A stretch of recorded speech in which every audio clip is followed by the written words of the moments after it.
up against Rodgers' Packers. With that, we send you up to legendary Lambeau Field in Green Bay, Wisconsin, where Brandon Gaudin and Charles Davis have the call. Gentlemen. Thank you very much, Larry. We are here on a beautiful afternoon for football. Today, we've got a good NFC matchup on tap between the Carolina Panthers and the Green Bay Packers.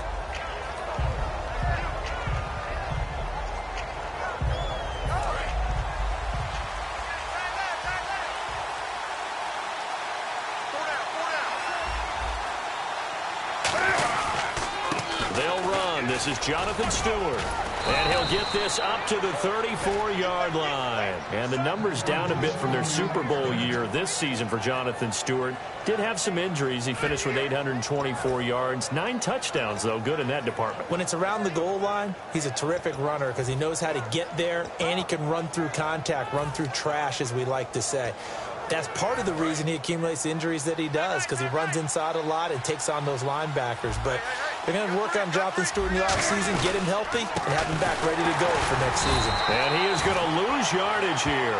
It's a loss of a yard there, and now second down.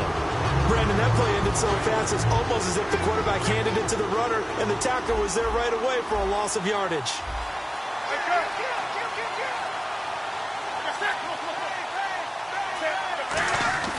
Here's Newton now on second down. And this is going to be caught. He won the fight for the football. Okay, I have to take a second here and talk about Greg Olsen, the tight end for the Carolina Panthers. 3rd straight year over 1,000 yards in receptions. And guess what? That's the first time that's ever happened in NFL history. 3 straight years by a tight end. That's really something. Now 31 years of age. They're going to need him next year to turn it around because a very disappointing season.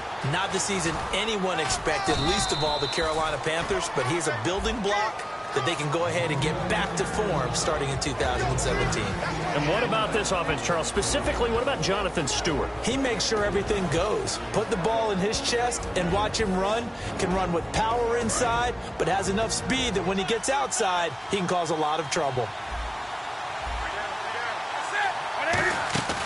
A play fake to Stewart. It's Newton. And Olsen over the middle. That catch good for 5. It's 3rd down. And let's get a look at the Green Bay defense. Mike Daniels continues to get better and better with each year. A nice run stopper inside.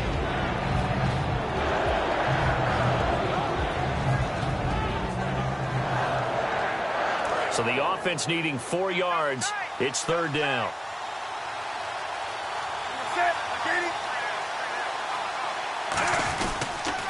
And the inaugural carry here for Fonzie Whitaker.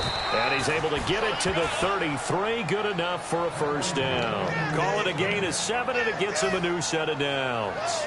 On 3rd down, that's a good job of situational football and understanding where the 1st down marker was and getting there. On 1st and 10, Newton. Benjamin with it over the middle. Kelvin Benjamin bounced back from an ACL injury in 2015 to really good health in 2016 and had a 100-plus yard game early in the season, so it looked like he was all the way back. But Brandon, the rest of the year, never broke 100 yards again. That is hard to believe. He had a stretch late in the season.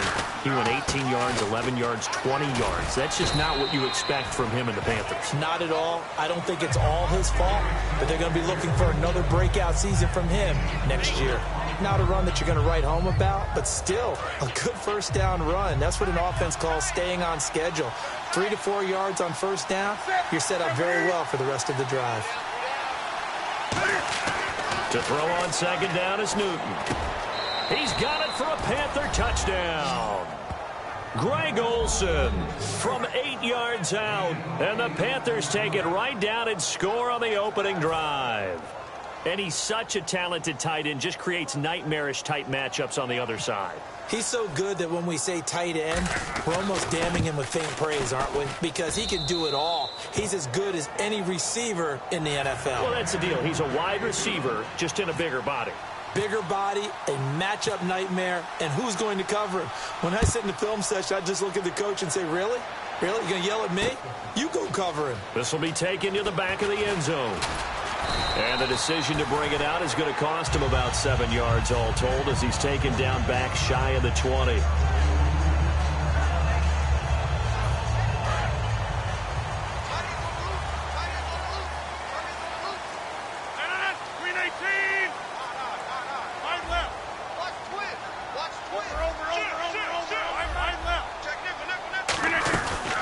They'll run for the first time with Lacey.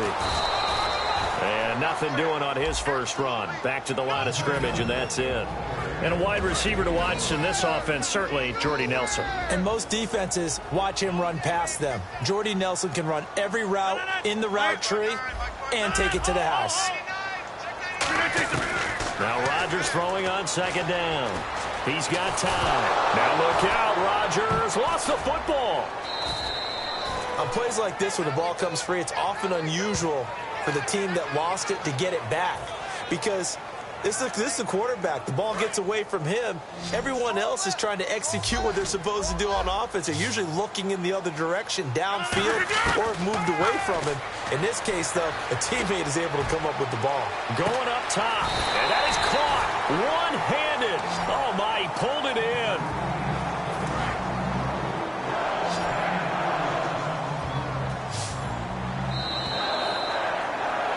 With Charles Davis, I'm Brandon Gaudin. Second quarter about to get underway with the Packers in possession of the football. And they're on the move here. They've got it 1st and 10.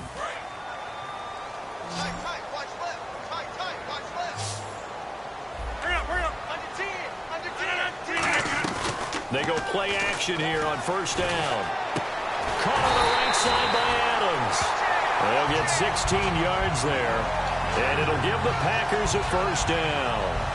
So they still get the completion even though the blitz was on. But the blitz got there. Does that stay in the mind of the quarterback the next couple plays? That's what you're hoping for. That's what you're planning for. It's a little risk reward, right? You're leaving your guys on an island back there in man coverage. But you take the chance that you get to the quarterback, and so he gets completion here. And he's got it. It's caught for a Packers touchdown. Randall Cobb, 26 yards. And the Packers are within an extra point of tying this thing up. And it's up and good.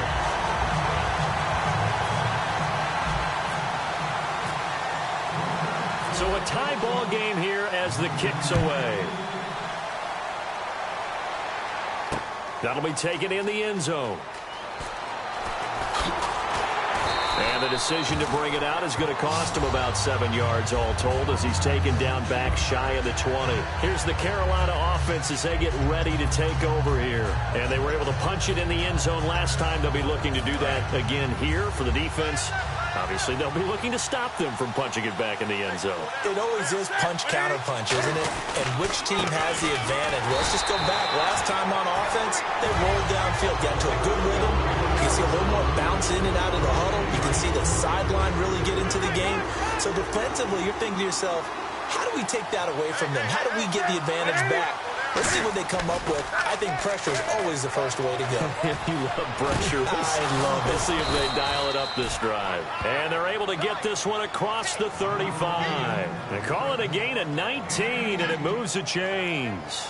And that's one of his advantages of a passer, is it not? With his height, setting back there in the pocket, firing it over the middle, he can really see everything clearly. It is, and I know that other quarterbacks get it done different ways, all right? You don't have to be his height to make a great play.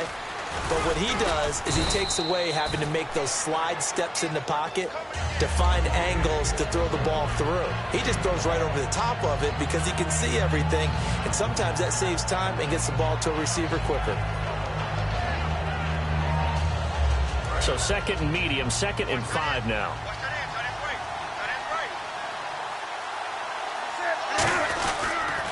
They keep it on the ground again to Stewart. And this time not as successful as he'll get back to the line of scrimmage and no more.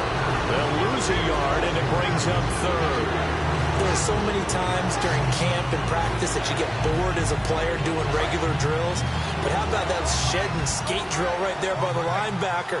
You do it each and every day. Get the blocker away and get into the backfield and make a big-time tackle.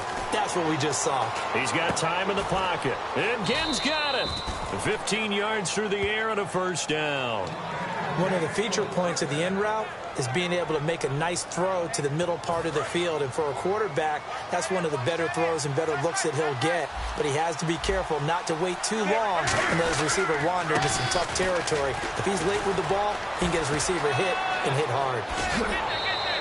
They'll get 19 yards there, and it'll be a Carolina first. There's no doubt that his size is a factor, but I've seen a lot of big running backs in the league not have that kind of impact because they don't run like a big back should. Get behind their pads, as they like to say, lower center of gravity, and knock people backwards. Sometimes they run too upright and take too many hits. Not this guy. He knows how to get low, break tackles, and gain additional yardage. A minute 59 to go in the first half. We're back to Lambeau following these words. Offense walks to the line for play number 7 of the drive. So now it's first and goal. Trying to punch it in. Stewart. Only a yard that time. Second and goal. And that's the type of play that'll fire up a defense. Hold them to 1 yard on a first down run. It'll be interesting to see if the offense decides to press the run at all or if they'll abandon it now after gaining only 1 on that play.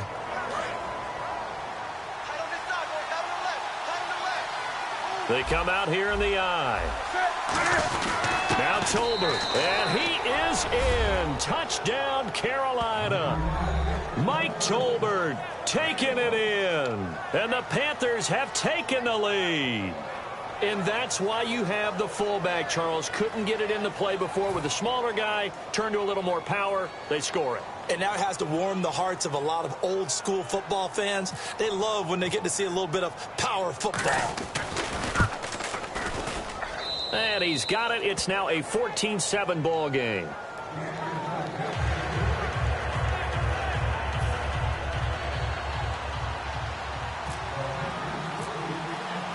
Gano now following the touchdown here to kick it away. That's fielded in the end zone. And he'll take it up past the 25 to the 26-yard line. Now the Packers get set to go. Good drive last time. Really effective passing the football. Do you maybe mix it up, now go to the ground game and surprise the defense a little bit?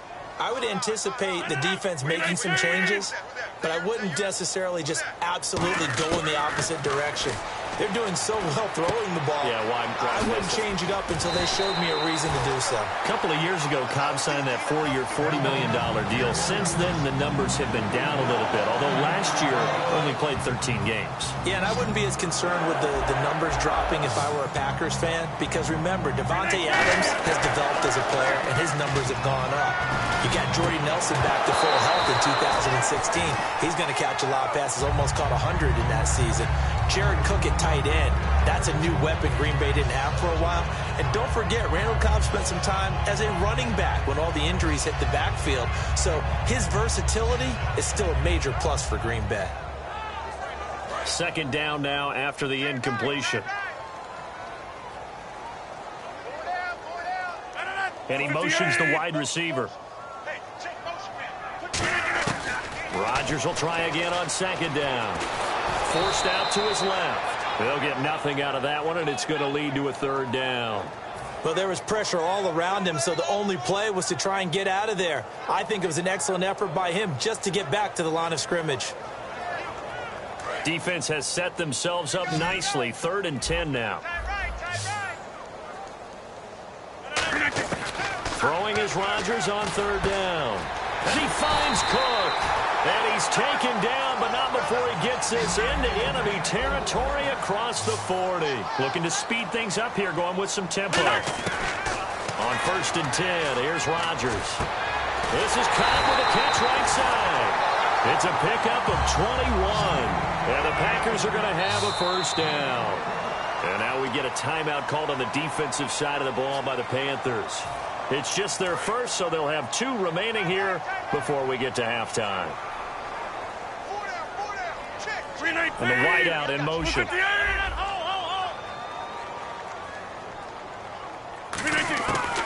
On 1st down, Rodgers. And a quick throw here that's complete. And he's going to take it in. Touchdown, Packers. Their dangerous wide receiver. A 16-yard touchdown. And the Packers are within an extra point of tying this thing up. And we've got a good one brewing. We're all knotted up at 14.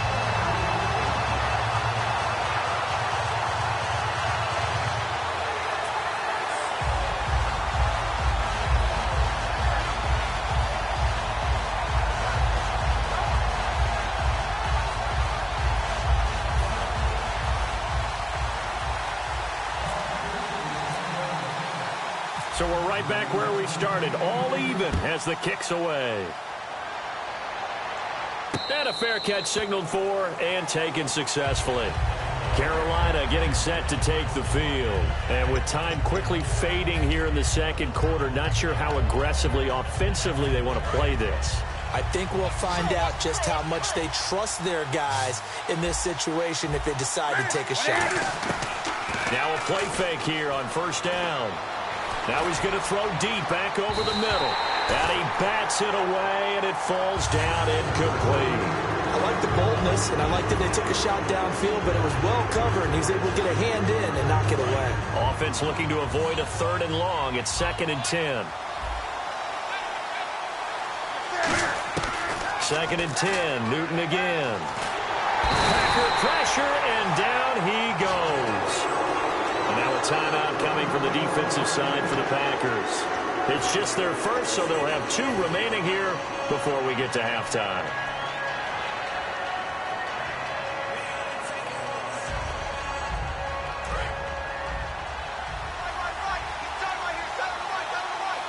Defense really showing respect to the deep ball here, playing off the receivers. On the ground, Whitaker. And they'll bring him down here. And now the Packers going to take another timeout. So as they take it over, we step aside.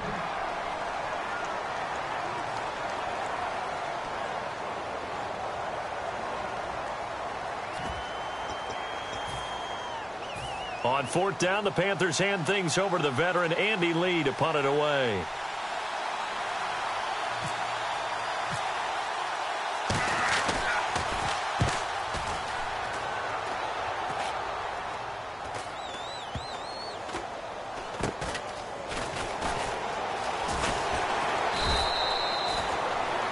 Time for a break. We've hit halftime. 2 quarters down. 2 still remain. We step aside. This is the NFL on EA Sports.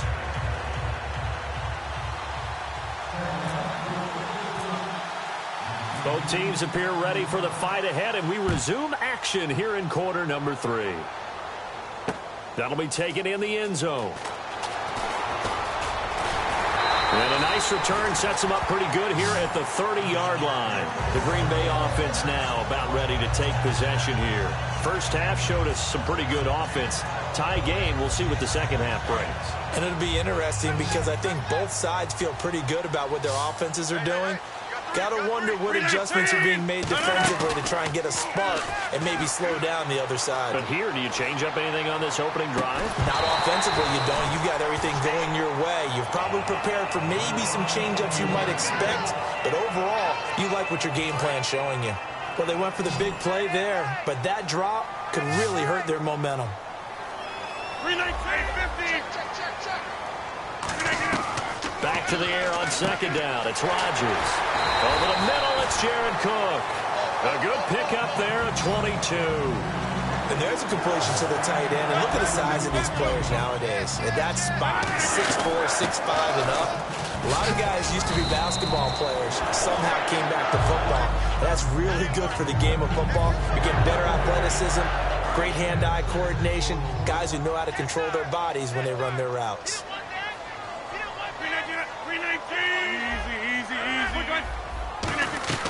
On second down, Lacey. And the stop here will come at the 38-yard line. They get 5 out of that one, and it moves to James.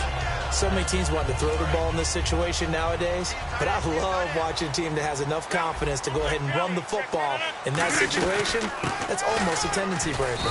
Lacey, it's a pickup of 4, and it'll bring up second down. When you find that kind of yardage, you couldn't be more confident as a ball carrier. And guess what? You're going to go back and tell your offensive coordinator, I'd like to keep carrying it, thank you. And after the play on the ground, that brings up second down here.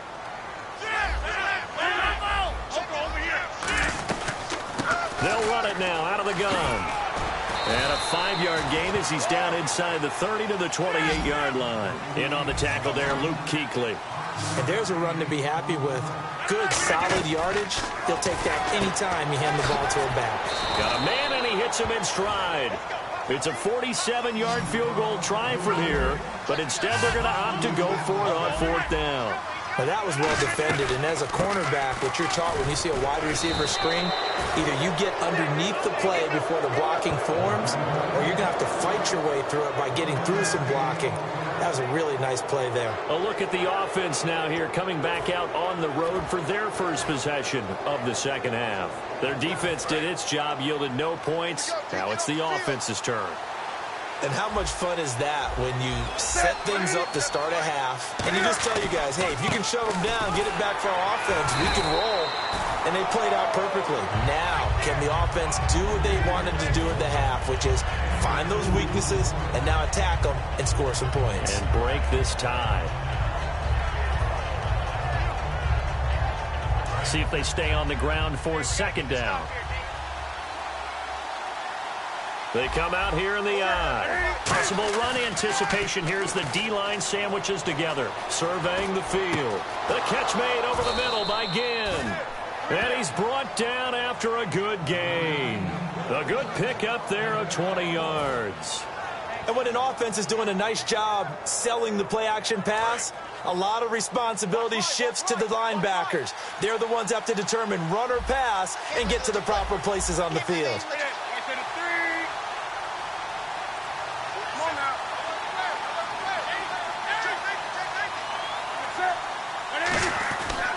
Now Stewart on first down. And a pretty big hole as he's down to about the 40.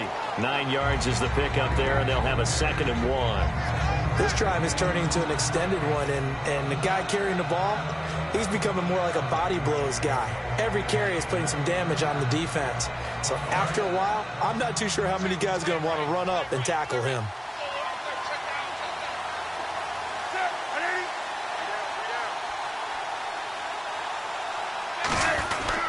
On second down, they run with Stewart. And he'll get it inside the 40 to the 39. Only a gain of a yard, but that's all they needed, as that's going to move the chains. 2nd and 1, and people want to run the football. This is where every back in the league is supposed to do exactly what we just saw there. Pick up the first down.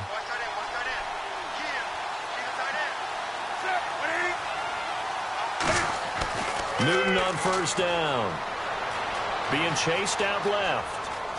Oh, he's got a little daylight. And he'll be out of bounds as he gets it down to the 30 there. It's a 9-yard pickup on the play, and it'll be 2nd and about a yard to go for the first. Final minute now of the 3rd quarter.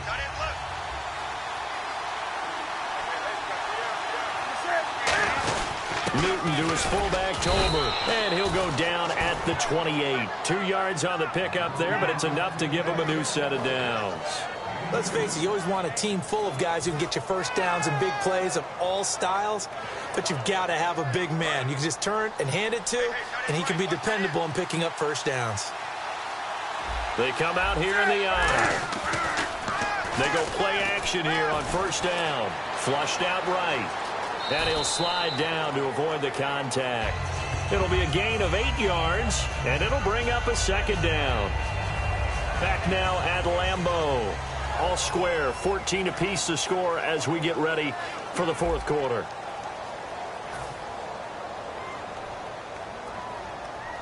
So they're operating in the red zone.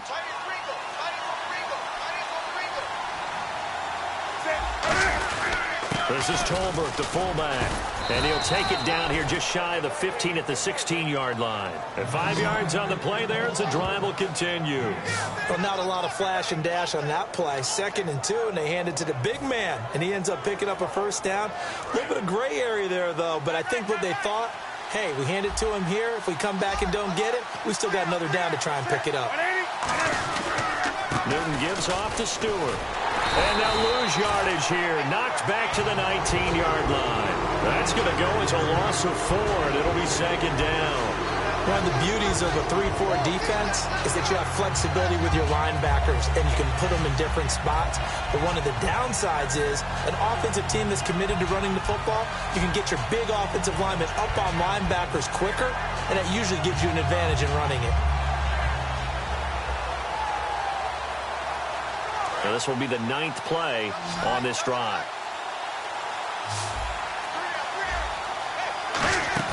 They go play action with Stewart. Now nowhere to escape, and he goes down.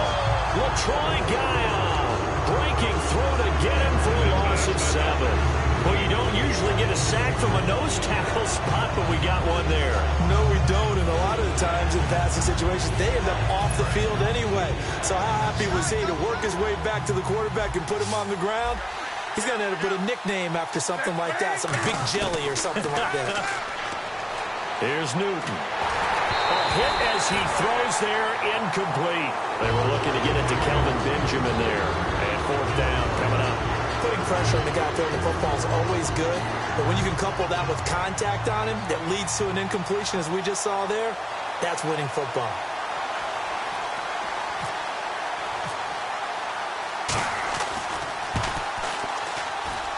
And Gano's kick is right through. And they take a 17-14 lead. So the drive here ends with a field goal, and that does give them the lead, but this one is still a long ways from over. And you love to be able to look up at the scoreboard and see that you're out in front, but then you take one look across the field and see that offense is raring to come back out, and you think, I don't know that field goals are going to be enough to get us home. The Packers offense now, they get ready to head back on the field. And on that last drive, went for it on 4th, turned it over.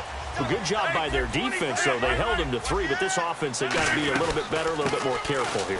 And sometimes when you see these calls on 4th down, when they decide to go for it, it's not necessarily the coach saying, I believe in my offense. Sometimes the coach saying, I believe in my defense. I can afford to go for it here, because if we don't get it, I don't think we'll give up more than 3, and that's exactly what happened. You think that factored in? I do. I think that he had that in his mind going into the game, that I'm going to be aggressive on offense because I know I've got a defense that can hold up their end.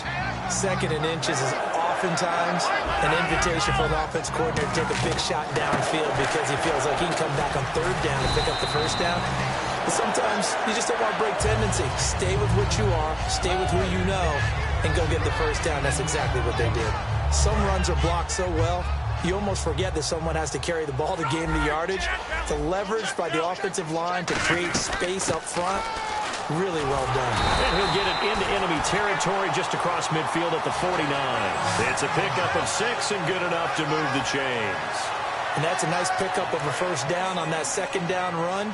And at that yardage gained, they can run that play on any down.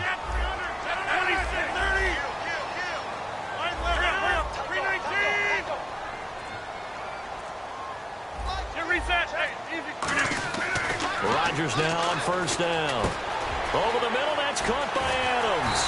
And he gets this inside the 35-yard line. And he'll get 17 yards there. And it'll give the Packers a 1st down. So this offense really needs to make something happen here late in the 4th with the football.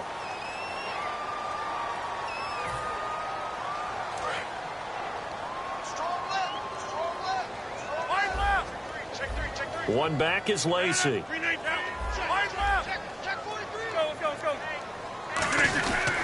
He's going to get the football.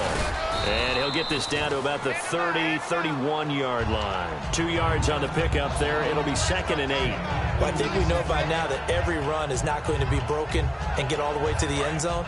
But these short ones still have their value. You can still set up your play action and throw the football. You control the clock because you have the ball and they don't. And often the physicality sets the tempo for the game. They'll run it with Lacey. It's a 4-yard pickup there, and it leaves him with 3rd and 5. Play number 7 now coming up on the drive. 3rd and 5. On any running play that's called, they're always hoping that it's going to break big and go the distance. But when you get a nice game like that, you're able to do so many things anyway. You can come back and run essentially the same play again, continue to move the ball on the ground, or you can decide to throw the ball now because usually you have the defense back on its heels. And quickly they get to the line. Now a 1st down carry. It's Lacey. 5 yards on the carry. Good pickup on 1st down. Shift together here from the D-line. Now that's exactly what you want on a 1st down run. Pick up 5 yards, bring up 2nd and 5. The defensive line, though, they've got to figure out a way to out-leverage the guys up front because the offensive line is winning at the point of attack. And he'll slide down to avoid the tackle. It's a good gain of 11, sets him up 1st and goal. Partner, he was going through his progressions. Not there, not there. After about the 3rd one, he decided he better pull it down and run for it. And he slides down and avoids the hit for good measure. 26, 319, 258. Hurry up. He'll look to throw, and he's across for the touchdown, and it's likely the game winner here in the closing stages. So many practices we watched over time where the offense works on scoring late in the game and finding a way to win, as we just saw there. Just saw it right there. Now can they preserve that advantage that they just got? Now after the touchdown, here's Crosby to kick it away. And no return on this one as the fair catch is signaled for and taken. Carolina getting set to take the field. Critical condition here, obviously. Got to hope to get something quick right and then maybe take that shot deep. And once they do take the big shot, you've got to worry on defense. Of course, no one getting behind the defense and make it an easy throw. But nowadays, it's not just the ball being tipped in the air and people in the end zone in a cluster. It's that guy that's short of the end zone who comes up and ends up making the play because he goes unguarded. So there's a lot to think about if you're playing defense in this situation. We'll see if they can cover all their bases.